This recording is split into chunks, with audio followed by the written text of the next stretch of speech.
What brings you back so soon, my son? More of those horrible horrors bothering you? I thought I told you to never enter this holy temple. You did ask me to never return. But you didn't say it so nicely last time. I thought the Bible teaches us to forgive. It feels as if I've been to hell and back as of late. And something returned with me. I haven't been the same since, Father. I forgive you, my son. But at least hold your bowels in the house of the Lord. I'm trying, Father. Like I said, there's something inside of me, and I've done sharded myself 3 times this morning, and one of those times was way more than just a shard. Do you even know how much 3 extra pins cost these days? This sounds as if you have a serious problem, my son, and in need of a good exercising. You can perform an exorcism, Father? No, my son. I'm just saying, you need to lose some weight, you fat ass. Maybe you would be able to control your bowels then. What was that, Father? I'm sorry, my son. What I meant to say was, you're a fucking fat ass! Look, I come here for help, and all you want to do is give me weight loss advice. Man, fuck you, you fucking pig fucker! Get the fuck out! You just dropped shit everywhere! There's fucking shit all over the floor! You leave a doo-doo everywhere! You leave a doo-doo trail! There's a fucking doo-doo trail everywhere! Get your fucking ass out here, you nasty motherfucker! Fuck that motherfucker. Man of God, more like fat ass of God. Man, that motherfucker needs to lose weight himself. Man, I need to just calm down and take a breath. Hell, I need to just sit back and watch a movie that's shittier than the way I fucking feel. What the fuck? Oh, fuck. Oh, shit. Damn, can anything else go wrong today? The fuck?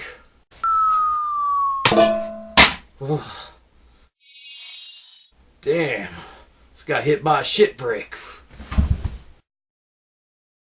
Damn, when I said shit brick, I sure in the fuck wasn't kidding. What the fuck? Damn.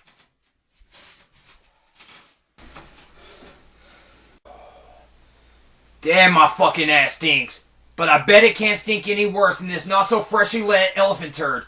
I'll just sit here and wallow in this shit and clean my fucking ass later. Cause there's no way in hell my fat ass smells any worse than Ghoulies 3.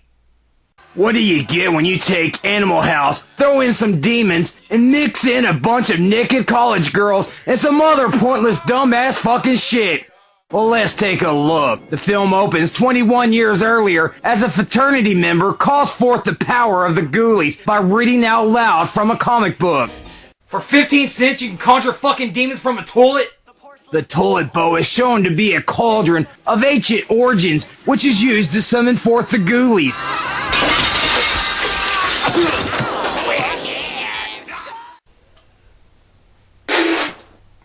What the fuck? They now can speak? Thank you, John Carl Buechler, for raping my fucking childhood. Knock knock, Mr. Beast! What do you mean they shouldn't talk? I'm a regular chatty Cathy. You can't shut me up when I start talking. Well, Mr. Rob Zombie gave me the opportunity to speak. Unlike that mean-ass motherfucker, John Carpenter. Hashtag Rob Zombie's awesome. Hell, I talk all the fucking time. Man, just shut the fuck up. John Carpenter was a fucking genius for not letting your ass speak. Wait, stop. Wait. I just want to talk. Hashtag Rob Zombie's awesome. Hell yeah, I talk. I'm a motherfucker that talks all the time. Yeah. I told you, shut your fucking ass up. Well, wait, Beast. Your ass stinks. Yeah, my fucking fat ass does stink. Now shut the fuck up and get your fat ass out of here as well. The masterless Ghoulies proceed to jam the would-be sorcerer, who looks more like a white Steve Urkel, into the toilet, much like you would do with that turd that backs up your plumbing. Before he can be disposed of, our white Steve Urkel manages to send the Ghoulies back from where they came from, destroying himself in the process.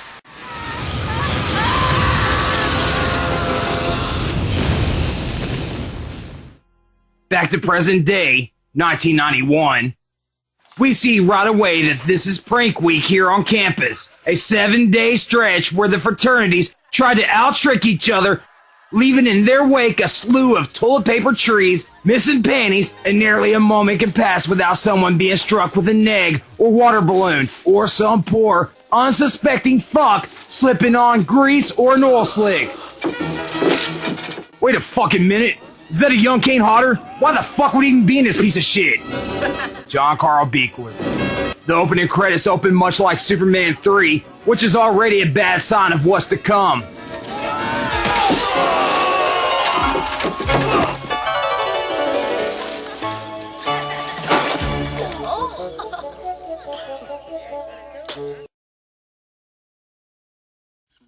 Frat boy Wes stumbles upon a secret breakaway tile in the bathroom concealing the comic book from the opening sequence. How it got there is a bit of an unanswered question, but someone still alive in the 70s must have known of its significance. Wes reads a few incantations out loud, causing the ancient toilet tomb in the stall next to him to bull and bubble like a pus-infected hemorrhoid.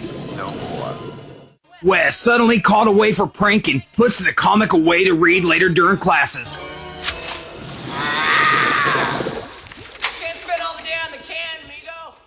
We are now introduced to Skip Carter, who is the fraternity leader of the Zetas and is self-proclaimed expert of pranking called yanking on campus. I'll bet they're aiming the water cannon at us. Shit, the only thing that comes to mind with a name like yanking is something I'm pretty damn sure men do, and it's definitely not just 1 week out of the year.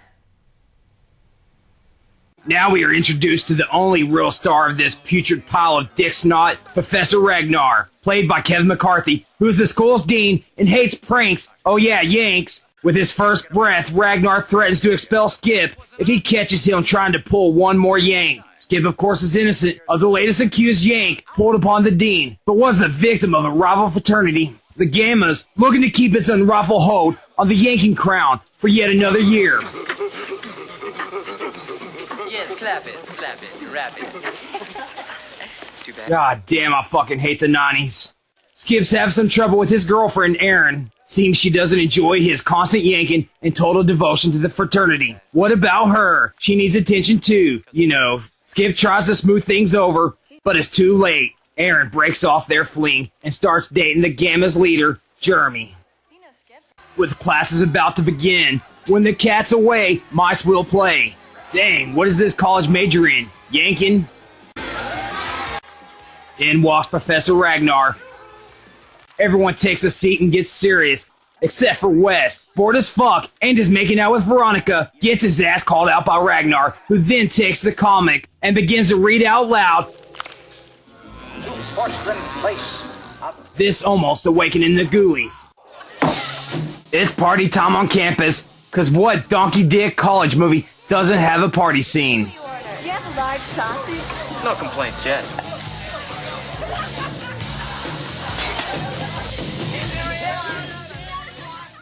A sleazy security guard called Officer Barkus, a fat buffoon who must have graduated from the Barney Fife School of Law Enforcement, stops by for a visit and warns that he has an eye out on the Zetas. Ragnar starts glancing at the comic book he swapped from Wes earlier and notices some weird spells inside. Upon researching, he confirms that the spell is indeed a legitimate way to call upon the Ghoulies. He does what any other professor would do when faced with the chance to unleash unspeakable horrors upon the world. This finally awakening the... Wait, Three Stooges? Damn. With the party now coming to an end, the yanking starts to begin. The Ghoulies appear in the middle of the frat house after the spell is recited. Wes, the only frat boy around, is in the middle of the movie's first sex scene, which looks more like a workout video than a sex scene. While having sex, Wes is hearing noises that is keeping him distracted. Hell, most men I know wouldn't even give a fuck. They would just keep on pumping. I guess it's leaving him with a limp dick. Upon investigating the noises, Wes realizes that he has to pee. When the toilet won't flush, Wes looks to see if it's clogged, thinking the pipes would be blocked by used rubbers, only to get his face grabbed and pulled in by a ghoulie. Goodbye, cruel world.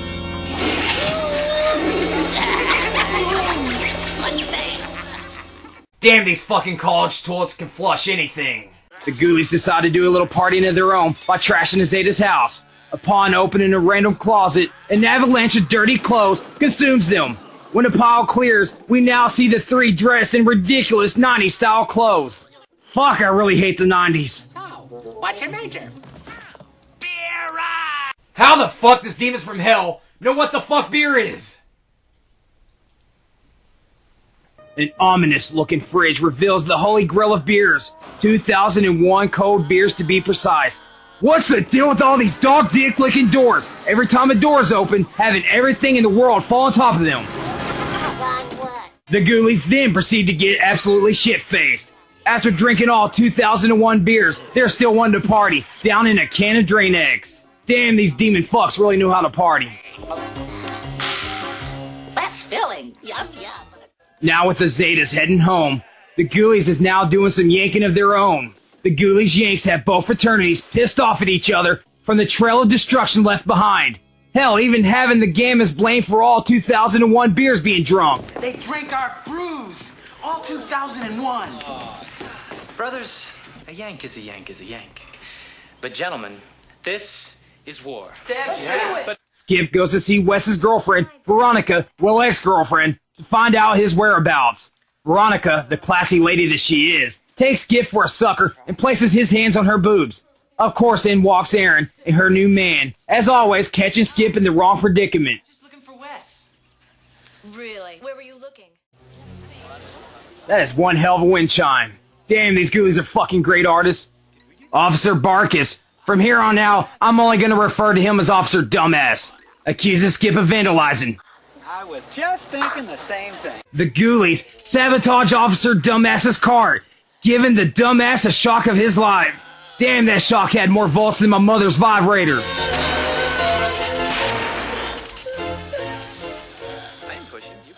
After Ragnar has the Ghoulies under his power, his mind starts racing, trying to think of a good way to put them to work. Finally, he decides that the Ghoulies are his way to ending Yank Week. Yes, Professor Ragnar conjured up hell's worst so he could put a stop to the panty raids. Ragnar sends the Ghoulies to retrieve the Yanking crown, this starting a war to end all wars between the fraternities. All this yanking just for this hunk of junk? It looks like he'd be more at home with Flava Flav. Officer Dumbass comes to warn the girls about a possible panty raid taking place that night. Dumbass tells Erin that he can protect their panties if given to him. But really, you know what that poor fuck really wants to do with them. Not your panties, singular, your panties. What do the ladies put a lock on your panties? Yeah!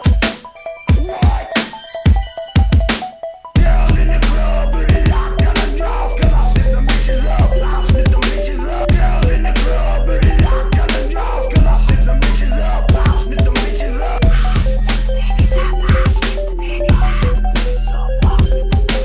Girls in the club, put a lock on the drawers, cause I spit them bitches up. I spit them bitches up. Girls in the club, put a lock on the drawers, cause I spit them bitches up. I spit them bitches up. I spit the pennies up. I spit the pennies up. Yeah! But here, you like sniffing panties? Why not sniff these? I left something juicy in there for you, big boy. Oh, why are you leaving me? Don't go. I just want to suck dick. Damn, another one gone. Erin hears the horn of Officer Dumbass's patrol car. What a sad fuck. I almost feel bad for this poor fuck. Almost. Officer Dumbass runs out to check on his car. Oh, I mean Bonnie. But Dumbass is too late. She's done been hijacked by the Ghoulies, who take Bonnie out for a spin. Shit, did they get their license from a Cracker Jack box? Man, these Ghoulies have learned a lot since the last two films. The Gammas return to their frat house only to find that the yanking crown is missing. The only fingers pointed are at Skip. Damn, I'd be fucking happy if that piece of shit was gone. Skip tries to get back in Erin's good graces, but nothing seems to work. The Ghoulies return with the yanking crown, when in walks Ragnar's assistant, with the information on the comic that he wanted, beginning to sneeze from her animal allergies. Thank you so much. You're welcome. She sees the Ghoulies, and before Ragnar can vanish them, She famous. Yeah! They silence her with the worst case of a cat having your tongue. Reel her in. Cat's got you.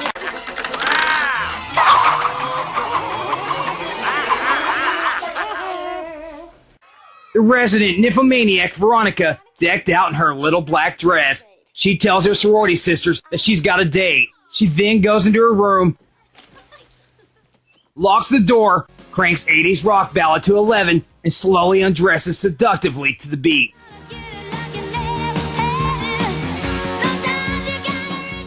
Once Veronica's window opens, it's much like calling a moth to a flame, attracting peeping toms. One perv is way into what he sees, not noticing that the Ghoulies are cutting the branch out from under him, only to take his place.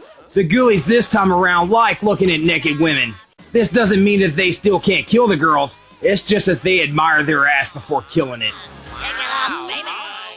The Zetas, without Skip, hit up the sorority house to steal some panties. They soon find themselves crawling on the floor while our modern women topple over them, taking advantage to beating them into submission while stealing the guys' clothes.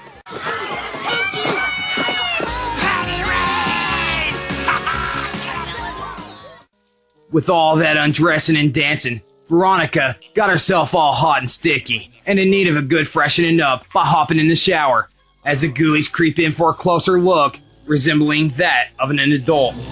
In true Little Rascals fashion. Oh, honey, I'm home. Veronica hears something outside of her shower. Pulling back the curtains, Veronica gets the best suck face of her life. Little bikini cut. Man, this reminds me of the first time I met Blossom. Let's go play a prank on my friend Amy. Let me suck your dick. Hey. Ooh, I wanna suck it for the very first time. I wanna feel your dick slide down my throat.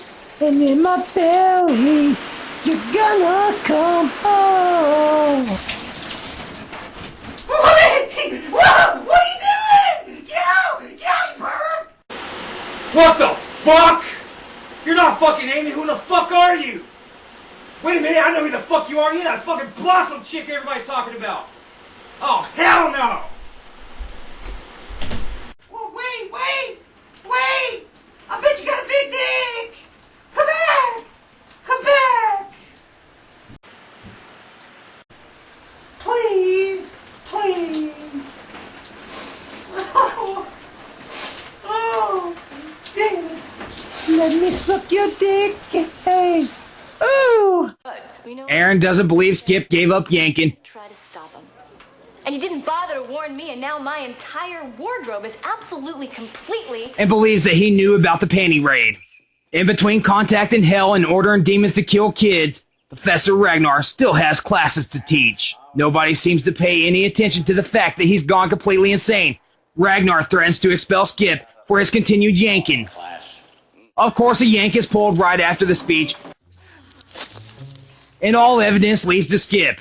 This getting Skip kicked out of college, having the Zetas following their leader.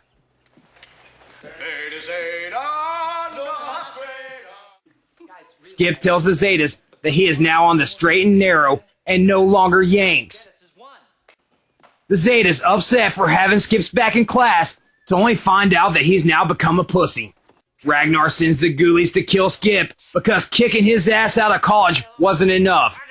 Skip Carter! Kill Skip Carter!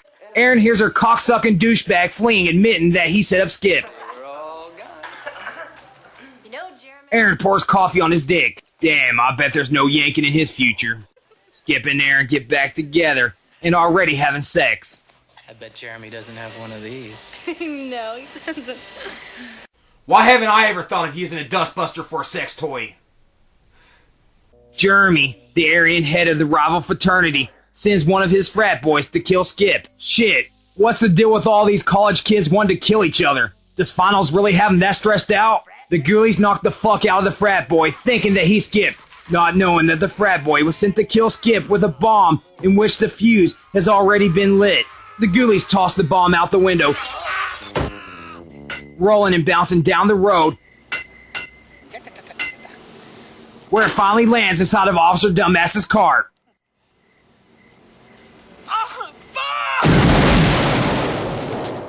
Skip and Aaron goes to see Professor Ragnar to tell that he was set up in class earlier that day. Instead, they find Ragnar's assistant dead. The two flee only to run into the Gammas. Help! Aaron runs for help, but instead of finding help, she runs into Ragnar and the Ghoulies. Ragnar kidnaps Aaron and is preparing her for human sacrifice. Aaron's about to go through God knows what in Ragnar's secret office-converted laboratory. And it's all up to Skip to stop him. First, he escapes his rival fraternity's captive hands.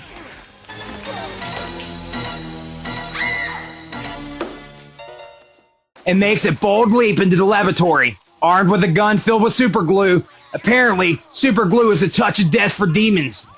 Skip and Ragnar are fighting over who gets possession of the comic. Skip comes out victorious and sends the Ghoulies to kill Ragnar.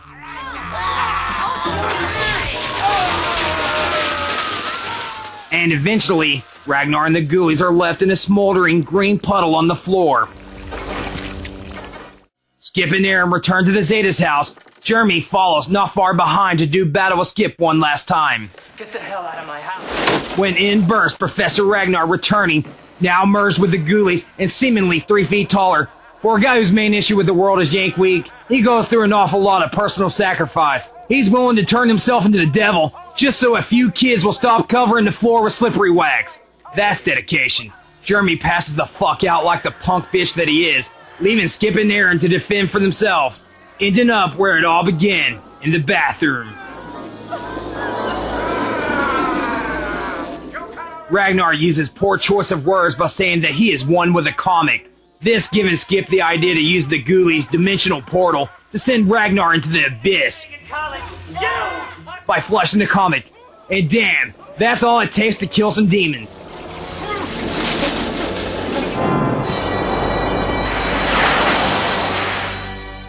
The battle is won. They killed off all the Ghoulies, rid themselves of the annoying Dean, and they won Yank Week, creating the happiest ending anyone could have hoped for.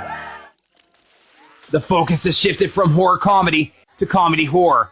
That's like giving a kid a chocolate-covered turd and telling them that it's just a candy bar that has a strange but familiar smell. The film offers some laughs. That fact alone kept me from flushing this turd completely and left it spinning in the bowl. Perverted, like boobs, then check out this film. Like plot, acting, direction, and horror, stay clear. But as for me personally, I'd rather have $10 worth of quarters jammed straight up my fucking ass than having kids beat my ass with a stick, having my anus spew out quarters everywhere like a big fat fucking pinata, than ever watching one more second of this pile of junky dick snots. Oh, fuck. This felt as if something kicked. Now, I'm pretty damn sure I don't have a vagina. Wait.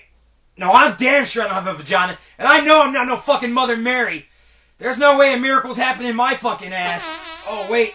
Oh, my aching bananas. Oh, God damn. What is it?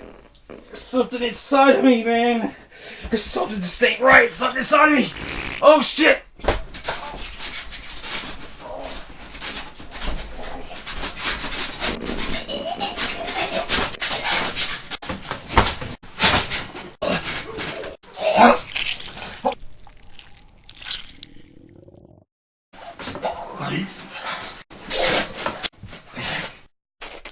Damn, your fucking fat ass stinks. I couldn't stand one more moment in your fat ass. Thank fucking God. Well, I'm finally free from the bowels of the beast. Hell.